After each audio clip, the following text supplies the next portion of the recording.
तीन प्रकार की एक्टिविटीज़ आती है इकोनॉमिक एक्टिविटीज़ के अंदर में, जो कि है प्रोडक्शन, कंजप्शन और डिस्ट्रीब्यूशन। प्रोडक्शन मतलब होता है गुड्स का प्रोडक्शन या सर्विसेज का प्रोडक्शन। कंजप्शन बोझेगा कौन, कंज्यूमर। कंजप्शन दो प्रकार के गुड्स का किया जाता है, कैपिटल गुड्स का और कंजप्शन गुड्स का। और डिस्ट्रीब्यूशन क्या होता है, होलसेलर और रिटेलर के बीच में डिस्ट्रीब्यूशन चैनल नेटवर्क होता है। इकोनॉमिक्स क्या होता है, तो इकोनॉमिक्स इज द प्रोसेस, देखो क्या बोल रहे हैं, the study of how people. What is economics, Paul Samuelson ने ये डेफिनेशन दी थी। चार हैं अलग अलग authors, Adam Smith, Alfred Marshall, Lionel Robbins और पॉल सैमुएल्सन, ठीक है।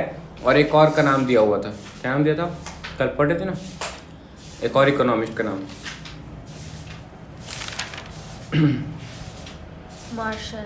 अरे दीदी एक और बोलता हूँ तो मार्शल बोलता। यहाँ कहीं लिखा होगा देख। रॉबर्ट प्रिंस नहीं, इंडियन था। हाँ वेलनेस ये रहा, मेहता। जेके मेहता। वेलनेस कॉन्सेप्ट ये आप लोग के बुक में भी दिया है, जेके मेहता, ठीक है।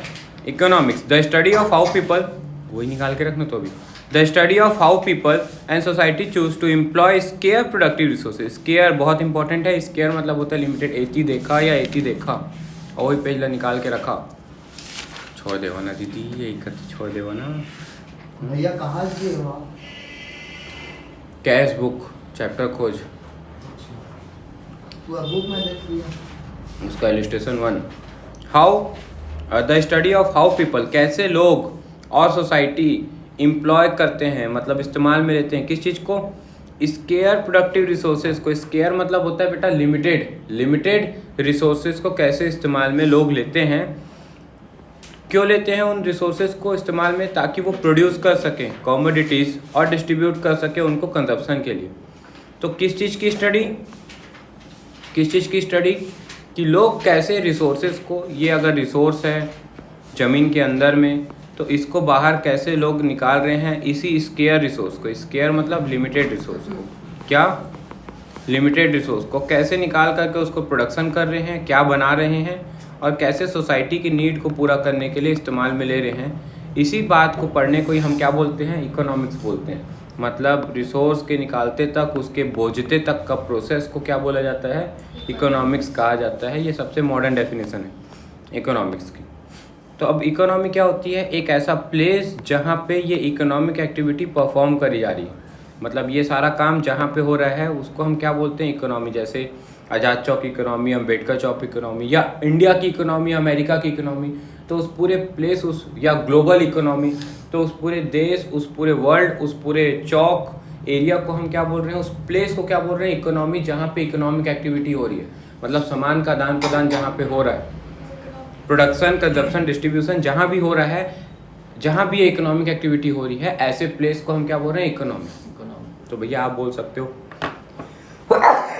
ऑनलाइन, तो अरे भाई ऑनलाइन तो सिर्फ एक जरिया है, सामान तो तेको ऑफलाइन आ रहा है, सामान बंद तो ऑफलाइन रहा होगा, कंज्यूम भी ऑफलाइन हो रहा है एक प्लेस पे। अब क्या बोला बेटा, इकोनॉमिक एक्टिविटीज़।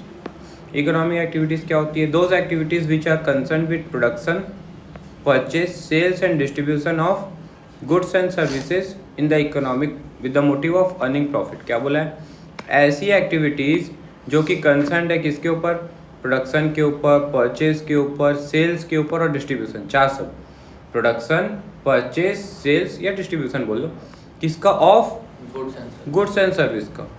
क्यों, with the motive of earning profit से। जो भी एक्टिविटीज़ जो परफॉर्म करी जा रही है, जो कंसर्न है, कंसर्न मतलब फोकस्ड, कंसर्न मतलब फोकस्ड, तो ऐसी एक्टिविटीज जो कि फोकस्ड है प्रोडक्शन, परचेज, सेल्स और डिस्ट्रीब्यूशन के ऊपर, गुड्स और सर्विसेज का, जिसका मोटिव अर्निंग प्रॉफिट हो, वो क्या है, इकोनॉमिक्स।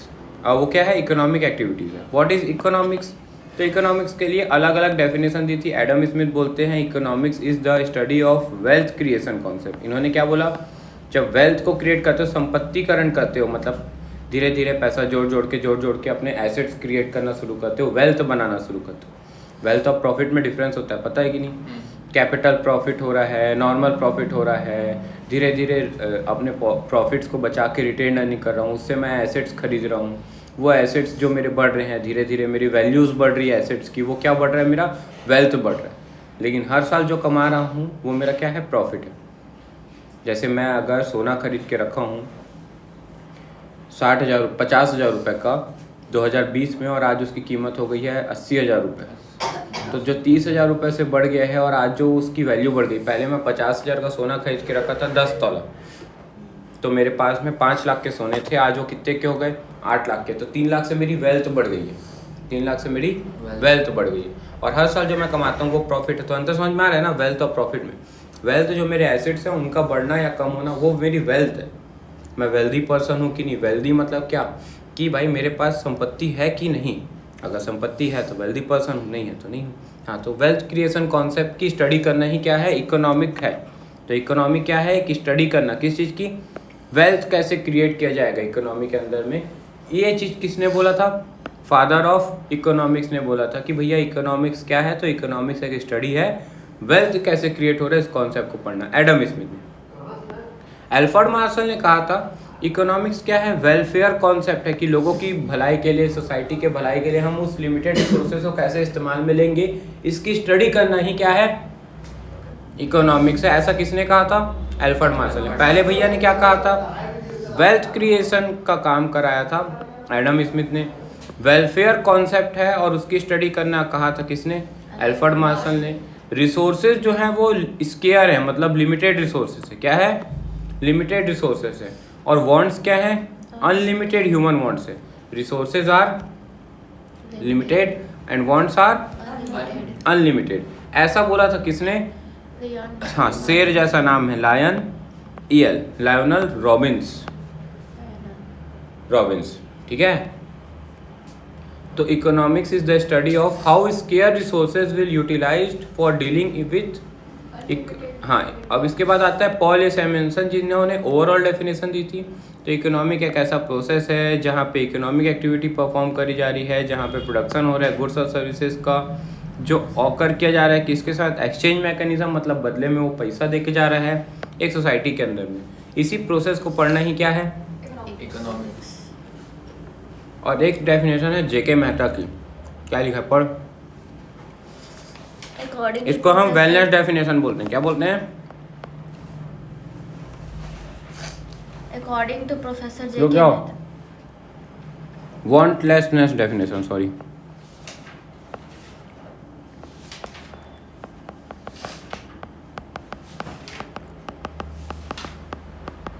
अभी भी रुकना, जरूरत ही नहीं है साहब।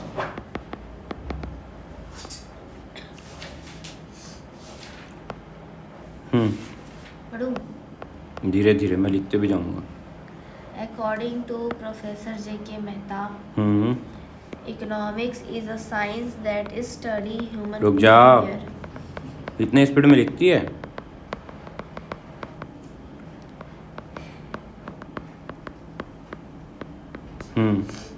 Human behavior as a means to the As a? means to the as a means, साधन, to the end of pointless.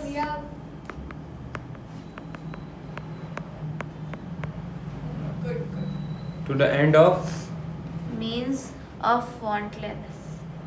है, दिखा दो भाई तू। मैं पढ़ लूँगा भाई, दे दो भाई, दे दो, मैं पढ़ लूँगा। Confused.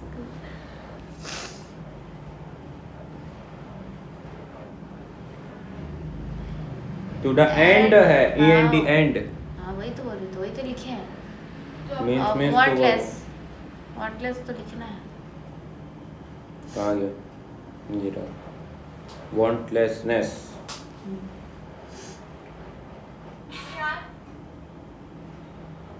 ठीक तो बोली।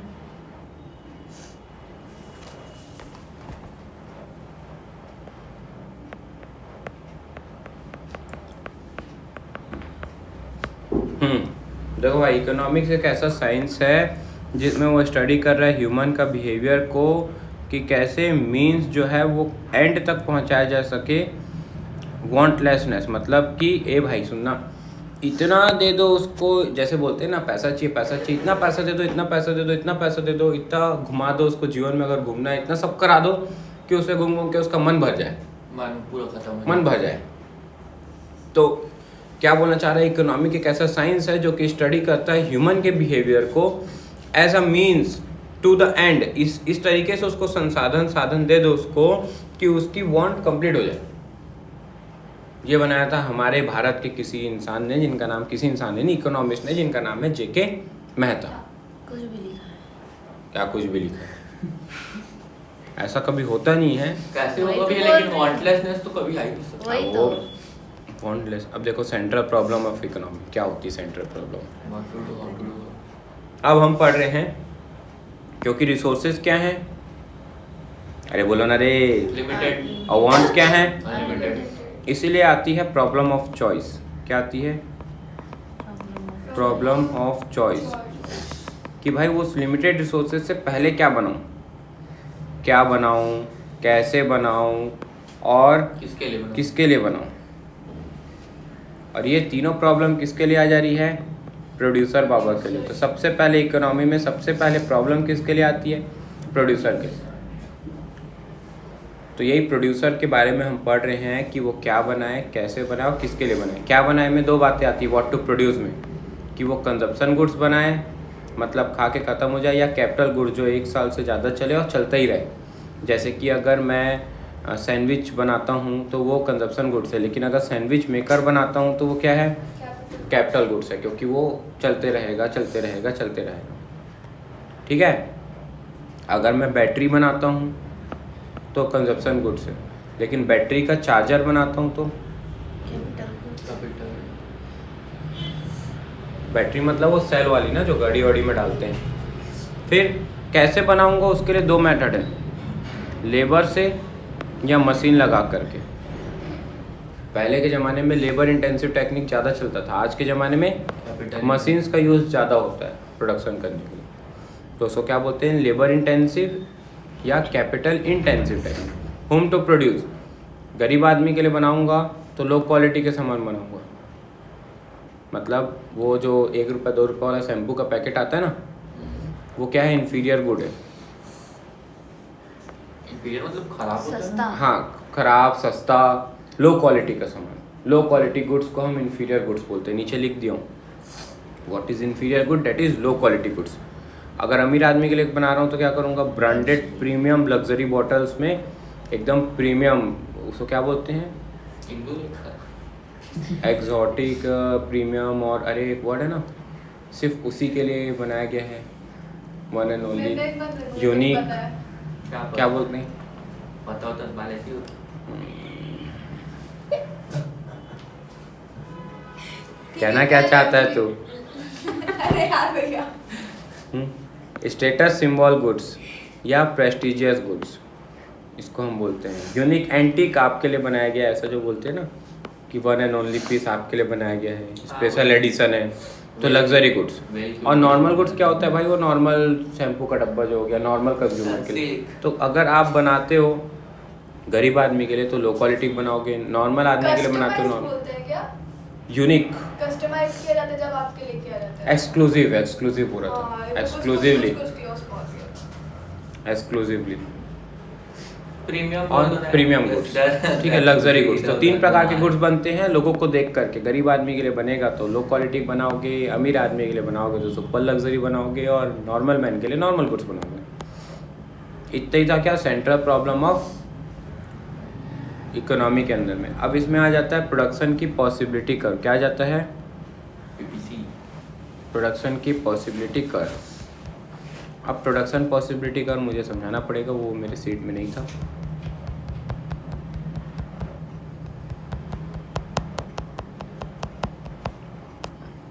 और इकोनॉमी के टाइप्स? हाँ, अभी बता देता हूँ। 3 प्रकार के होते हैं। अरे भैया वो तो अब तक चल ही रहा है।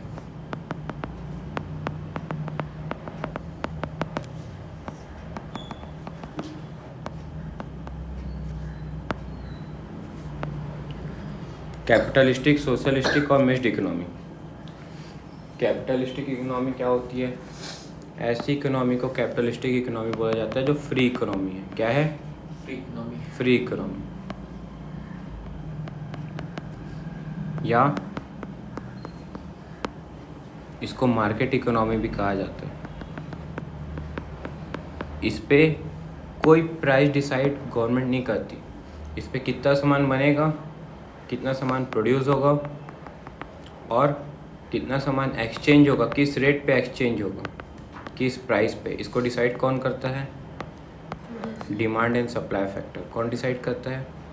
Demand and supply. इस प्राइस को हम, ये इक्विलिब्रियम पॉइंट था, ये इक्विलिब्रियम पॉइंट था और ये इक्विलिब्रियम प्राइस है। एक ऐसी प्राइस जिस पे buyer are ready to buy and seller are ready to sell. जैसे 10 रुपये में ये ख़रीदना भी चाहते हैं और ये बेचना भी चाहते हैं। 15 रुपये में ये बेचना तो चाहते हैं ज़्यादा, खरीदना नहीं चाहते। पर ये ख़रीदना नहीं चाहते। बेचना तो चाहते हैं ज़्यादा, पर लोग ख़रीदना सिर्फ इतना ही चाहते हैं।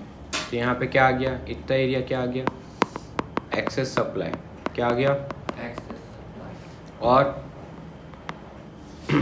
इसमें लेस कंजप्शन। 5 रुपये में ये डिमांड तो ज़्यादा करना चाहते हैं पर सप्लाई कम करना चाहते हैं। कम प्राइस पे बेचना कम चाहेगा और ख़रीदना ज़्यादा चाहेगा। ज़्यादा प्राइस पे बेचना ज़्यादा चाहेगा और ख़रीदना कम चाहेगा। तो ज़्यादा बेचना चाहेगा तो एक्सेस सप्लाई और ज़्यादा ख़रीदना चाहेगा तो एक्सेस डिमांड। डिमांड ज़्यादा है, डिमांड कम ज़्यादा प्राइस में डिमांड ज़्यादा रहेगी और ज़्यादा प्राइस पे सप्लाई ज़्यादा रहेगी। और इक्विलिब्रियम एक ऐसी बैलेंस प्राइस रहेगी जिस पे जितने पॉइंट पे buyers are ready to buy and sellers are ready to sell. Supply is equal to demand. इसी को क्या बोलते हैं? इक्विलिब्रियम पॉइंट बोलते हैं। ये लास्ट चैप्टर रहेगा price determination under perfect competition के अंदर, यही बातें बताई हुई है। तो ऐसी इकोनॉमी को हम लोग क्या बोलते हैं? जहाँ पे फ्रीली एक्सचेंज होता है। Market economy, capitalistic. अमेरिका की इकोनॉमी ऐसी इकोनॉमी। सोशलिस्टिक इकोनॉमी को हम गवर्नमेंट इकोनॉमी या सेंट्रली प्लान्ड इकोनॉमी बोलते हैं। सेंट्रली प्लान्ड इकोनॉमी या गवर्नमेंट कंट्रोल्ड इकोनॉमी। अब नाम से ही समझो क्या है, या पब्लिक इकोनॉमी।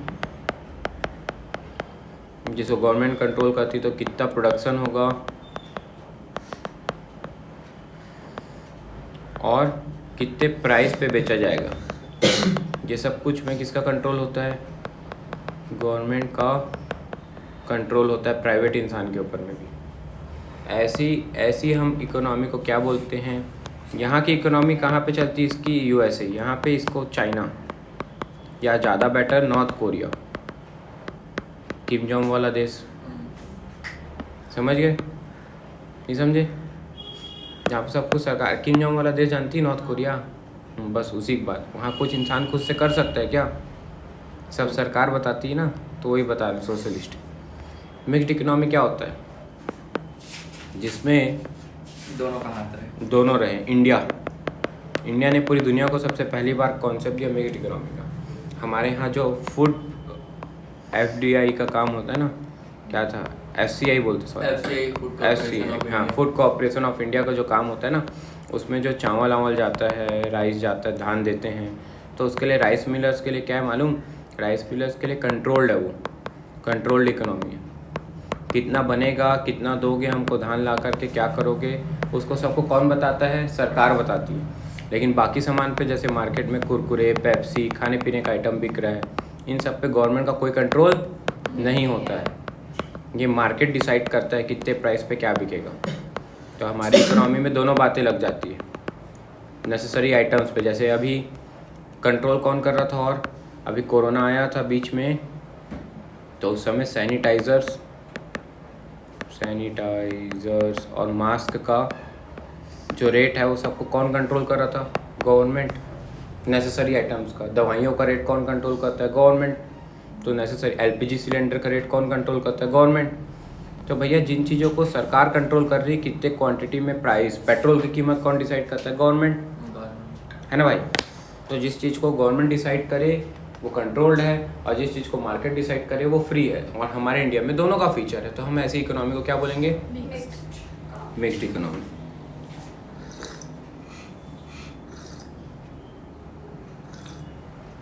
इतना क्लियर हुआ?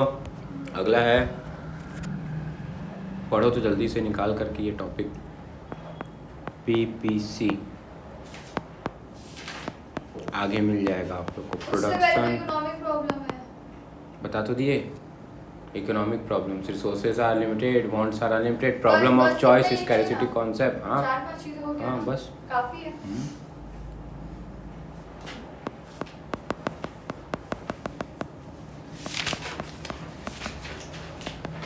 प्रोडक्शन पॉसिबिलिटी कर्व, इसका एक और नाम है प्रोडक्शन पॉसिबिलिटी फ्रंटियर। क्या क्या प्रोडक्शन की संभावनाएं हैं, पॉसिबिलिटीज़ हैं दिए हुए पैसे पे। एक को ज़्यादा बनाओगे, दूसरे का प्रोडक्शन कम कर दोगे। दो या दो से ज़्यादा गुड्स को हम यहाँ पे रखते हैं प्रोडक्शन की पॉसिबिलिटी में, जिसमें गुड एक्स को एक एक्सिस पे, गुड वाई को एक एक्सिस पे। ये देखो इधर स्क्रीन में देखा, गुड एक्स को एक एक्सिस पे, यहाँ पे रख दिए गुड वाई। जैसे मान लो हमारे यहाँ बनाते थे गन बटन गेहूँ और चावल, दोनों का प्रोडक्शन करते थे अपने खेत पे। हमारे पास 5 एकड़ खेत था, वो फिक्स था, और हमारे पास धान वान बोने के लिए कैपिटल था 10 लाख रुपए का। कितने का? 10 लाख रुपए का। और 5 एकड़ खेती थी। अरे उसमें ट्रैक्टर चलवाओगे, पानी की सिंचाई करवाओगे, खाद वाद डलवाओगे, बीज वीज डलवाओगे, है ना, लेबर लगाओगे, खर्चा होगा कि नहीं होगा? वही खर्चा के लिए आपके पास कितना रुपये पड़ा हुआ था? 10 लाख रुपए कैपिटल। और ये दोनों चीज़ें क्या है? फिक्स्ड है। ये हम एज्यूम करते हैं। पीपीसी जब बनाते हैं तो हम ये एज्यूम करके चल रहे हैं कि ये चीज़ें चेंज नहीं होगी प्रोड्यूसर के जेब में। अब प्रोडक्शन की अलग अलग संभावनाएं, जैसे कि वीट का प्रोडक्शन पहले करता था 10 किलो, तो राइस का प्रोडक्शन करता था 1 किलो। वीट का प्रोडक्शन को क्या कर दिया उसने? कम कर दिया। 10 किलो से उसने कर दिया 5।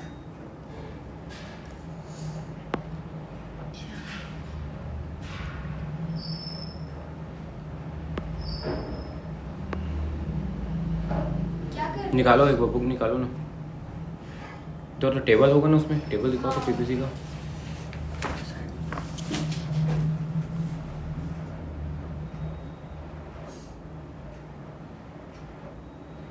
ठीक है लो।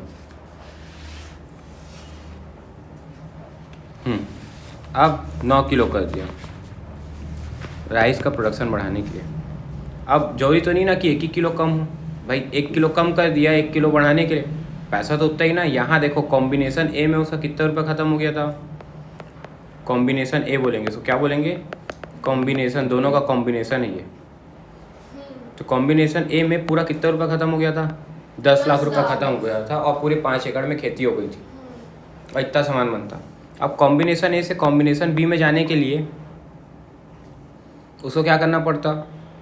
इसका अगर क्वांटिटी कम करेगा तब तो इसका क्वांटिटी क्या कर पाएगा? बढ़ा पाएगा। इधर से पैसा बचेगा तब तो उधर बढ़ाएगा कि नहीं?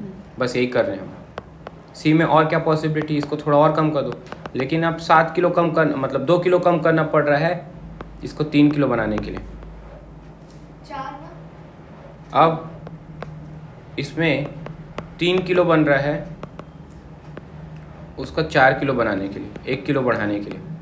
ऐसा क्यों? ऐसा इसलिए क्योंकि पहले ना हम ये मान रहे हैं पीपीसी के अंदर में, ये एज्यूम करके चल रहे हैं कि लॉस वाली चीज़ें हम कौन से एक्सिस पे रखते हैं? वाई एक्सिस पे। देखो वीट हमने कौन से एक्सिस पे रखा? वाई एक्सिस पे। इस पे एक फॉर्मूला लगता है मार्जिनल रेट ऑफ ट्रांसफॉर्मेशन का। किसका फॉर्मूला लगता है?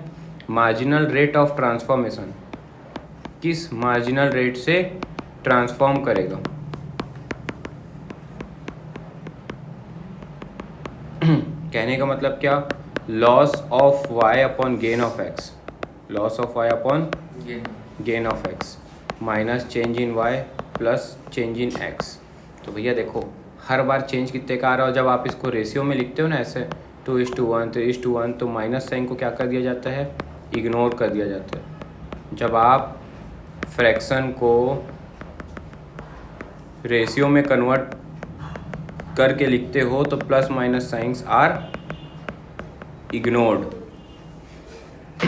तो अभी देखो बेटा, MRT अगर मैं लिखना चाहूँ मार्जिनल रेट ऑफ ट्रांसफॉर्मेशन, तो पहले में तो डैश आ जाएगा, दूसरे में क्या आ जाएगा? 1:1। ये लॉस है पहले वाला, फिर ये गेन है। अब कितना आ जाएगा लॉस? 2:1। देखो ना, 2 का घाटा हुआ, 1 का गेन पाने के लिए। फिर लॉस कितने का हो गया? 4 का। मान लो 3 का हुआ तो 4 kg हो गया, तो 3 का लॉस हो गया। देखो ना 7 - 4 3 का, एक का गेन पाने के लिए तो कितना आ गया 3:1। अब मान लो प्रोडक्शन ई नहीं हो सकता तो कि ये 0 हो जाता अगर 4 का करता तो ये कभी कॉम्बिनेशन नहीं बन सकता कि यहाँ 5 किलो बना रहा हूँ इसको 0। ये कॉम्बिनेशन है क्या? नहीं है। कई बार बुक में दे देता है समझाने के लिए, दिया भी होगा, वही बोल रहा हूँ, लेकिन एक्चुअल में ये 0 ले रहे हैं तो कहाँ का कॉम्बिनेशन हो, वो तो समझाने के लिए थ्योरेटिकल एस्पेक्ट में बता रहे हैं आप लोग को कि 4:1। और इसको भी 0 से शुरू कर देगा, राइस को 0 से एक कॉम्बिनेशन और बना देगा, स्टार्टिंग वाला 0 ही रहेगा, एंड वाला भी 0 क्या होगा ना, दोनों साइड से टच करा रहा है इसीलिए। पूरा देखो पॉइंट टच करा रहा है इसमें। हाँ, तो अब देखो बेटा, जब आप इसको प्लॉट करोगे ना तो ये ऐसा बनेगा। और इस कर्व के नेचर को हम लोग क्या बोलते हैं? Concave to origin. ओरिजिन से क्या है? कॉनकेव है ये। देखो ये देखो, पहले लॉस कितने का था? ये लॉस है एक का गेन पाने के लिए,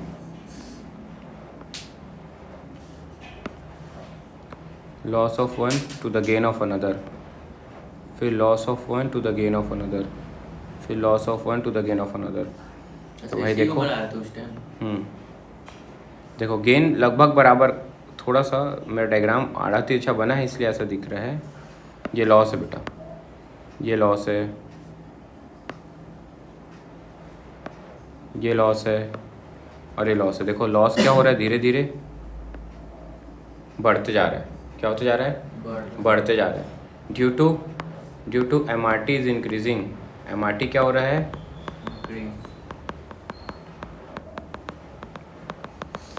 मतलब MRT इंक्रीजिंग बोलने का मतलब क्या होता है? लॉस बढ़ते जा रहा है, MRT इज इंक्रीजिंग। कैपिटल